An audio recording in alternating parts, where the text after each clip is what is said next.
أعوذ بالله من الشیطان الرجیم بسم اللہ الرحمن الرحیم السلام علیکم ورحمۃ اللہ وبرکاتہ۔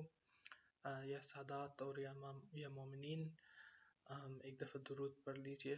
اللہم صلی علی سیدنا محمد وعلی آل محمد کما صلیت علی ابراہیم وعلی آل ابراہیم انک حمید مجید۔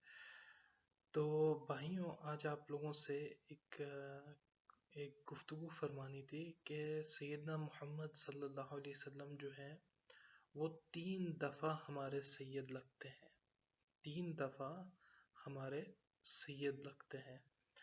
تو وہ کون سی 3 انداز ہیں جس میں وہ ہمارے سید ہیں، وہ سمجھ لی جائے بات۔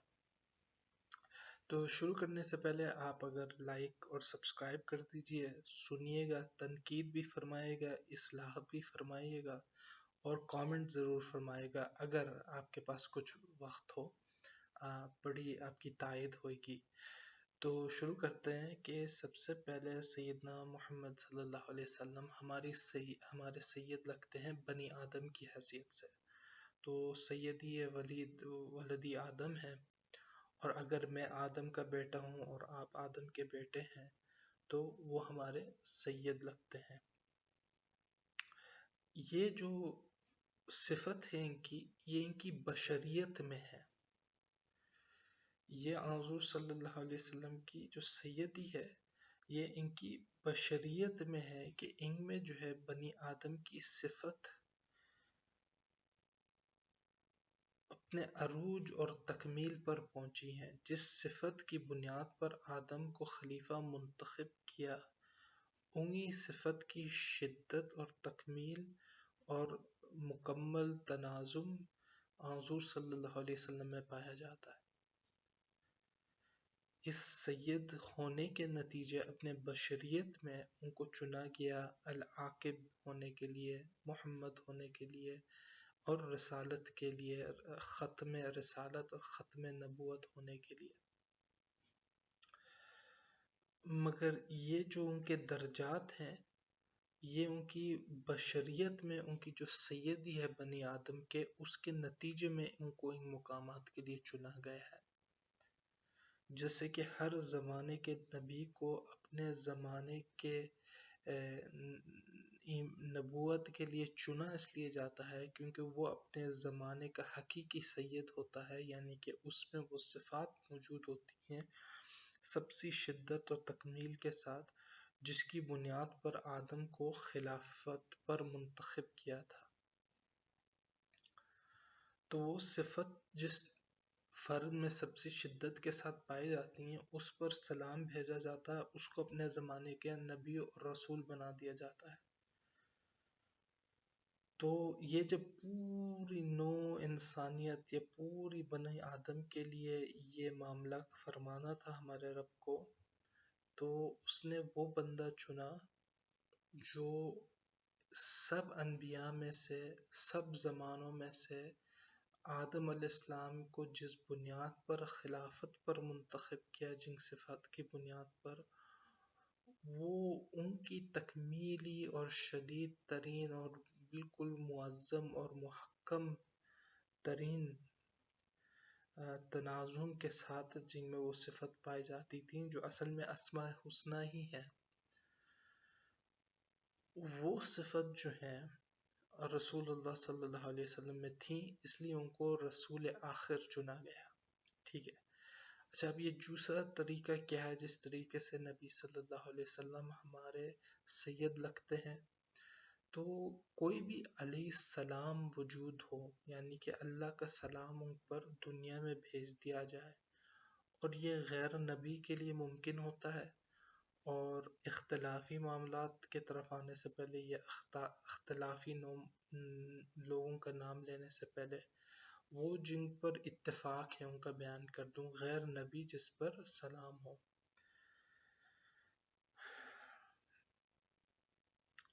تو اس میں سے آپ لے لیجئے مریم علیہ السلام، خدیجہ علیہ السلام، فاطمہ علیہ السلام اور عائشہ علیہ السلام، ان تینوں پر سلام ہے۔ مریم علیہ السلام اور خدیجہ علیہ السلام پر تو اور فاطمہ علیہ السلام پر، تینوں پر ثابت کر سکتا ہوں۔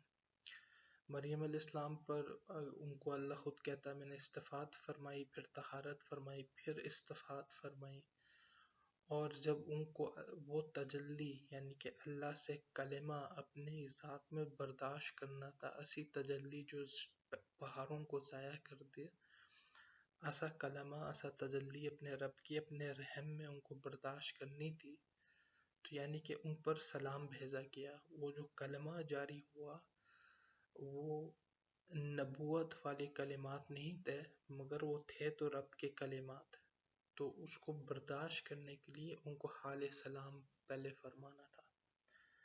تو حضرت مریم وہ علیہ السلام بیٹی ہیں آدم کی، جو نبی نہیں ہے، مگر اگر کسی خاتون نے نبوت کے طرح کسی تجربے کو سہا ہے یا تجربے سے گزری ہیں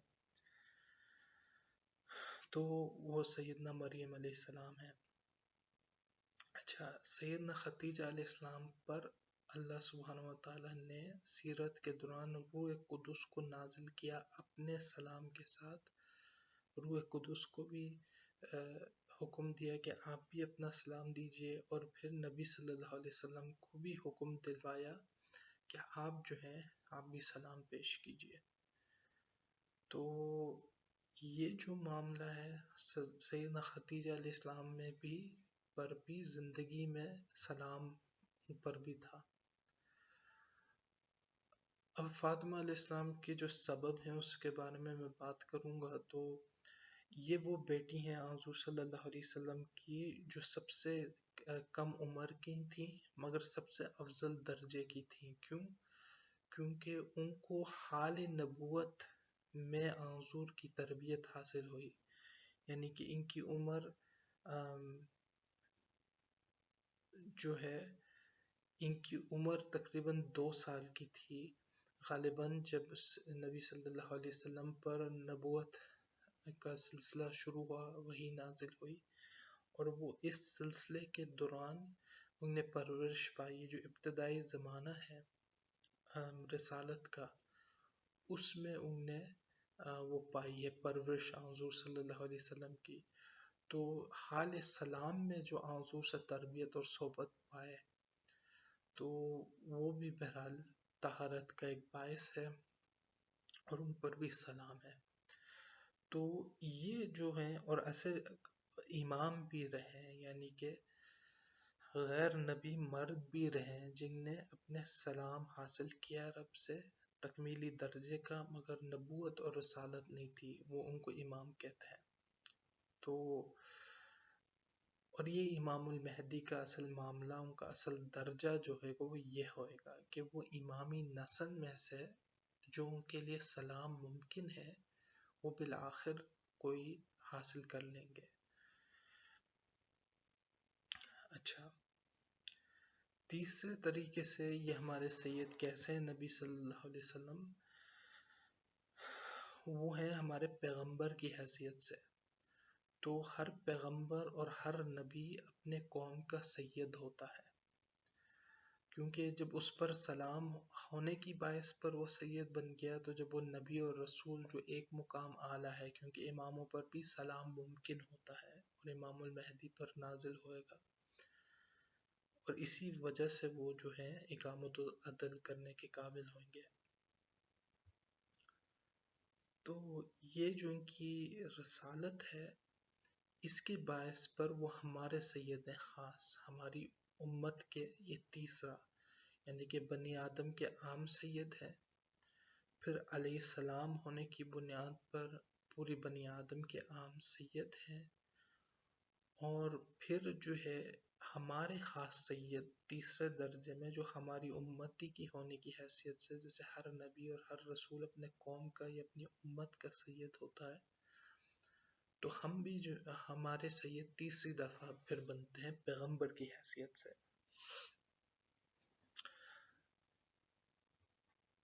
اچھا، آپ سے ایک سوال کرتا چلوں، آپ میں تدبر پیدا کرنے کے لیے، غور و فکر کی طرف راغب کرنے کے لیے، کہ یہ جو نبی صلی اللہ علیہ وسلم ہیں کیا وہ انبیاء کے بھی سید ہیں یا نہیں؟ پاس کر کے سوچ لیجئے ذرا کہ وہ انبیاء کے بھی سید ہیں یا نہیں. اصل چیز یہ ہے کہ وہ بنی آدم کی ہے. میں سوال کا جواب دے رہا ہوں، تو اگر پاس سوچنا ہے، تدبر کرنا ہے، تو آپ پاس کر لیجئے کہ بنی آدم کی حیثیت سے وہ ان کے سید ہیں. ہم بھی بنی آدم ہیں اور موسیٰ علیہ السلام بھی بنی آدم ہیں، تو بنی آدم کی حیثیت سے سیدنا محمد صلی اللہ علیہ وسلم ہر فرد کے سید ہیں. مگر نبی کی حیثیت میں رسول اللہ صلی اللہ علیہ وسلم امام الانبیاء ہیں. تو نبیوں کی اور رسولوں کی فہرست میں وہ امام ہیں. تو یہ چیزیں آپ لوگ یاد رکھیے گا ذہن میں، اور کوئی سوالات ہوں یا کوئی گفتگو ہو تو فرمائیے گا، پھر آپ لوگوں سے بات رہتی ہے. خدا حافظ.